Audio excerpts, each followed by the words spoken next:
मानव समाज के इतिहास में शूद्र होने का, शूद्र बनाने का जो षड्यंत्र हुआ है, इससे खराब कोई भी अव्यवस्था दुनिया में कहीं नहीं रही होगी।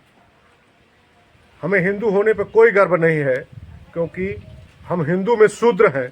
शूद्र एक गाली ही नहीं, वास्तव में यह अपमानजनक जीवन था और कितनी पीढ़ियां, हजारों वर्ष इसी अपमानजनक जीवन में गुजर गई। आसान है संविधान का और संविधान निर्माताओं का, बाबा साहब डॉक्टर भीमराव अम्बेडकर का और संविधान पूरी सभा का, जिसने सम्मानजनक जीवन देने का अवसर दिया है।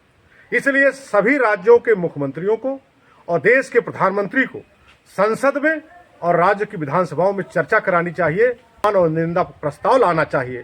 देखना यह है कि किस राज्य में सबसे पहले इसकी शुरुआत होती है, चाहे सत्ता पक्ष के लोग हों या विपक्ष के लोग हों, आगे आना चाहिए। चर्चा का विषय होना चाहिए, शूद्र किसने बनाया, शूद्र क्यों बनाया और इस रूप में हमारा जीवन किसने नर्क बनाया, इस पर चर्चा होनी चाहिए। अब हम लोकतांत्रिक तरीके के संवैधानिक व्यवस्था में जी रहे हैं, इसलिए ये जानना बहुत ज़रूरी है कि किन किन धर्म की पुस्तकों में हमें शूद्र लिखा गया है।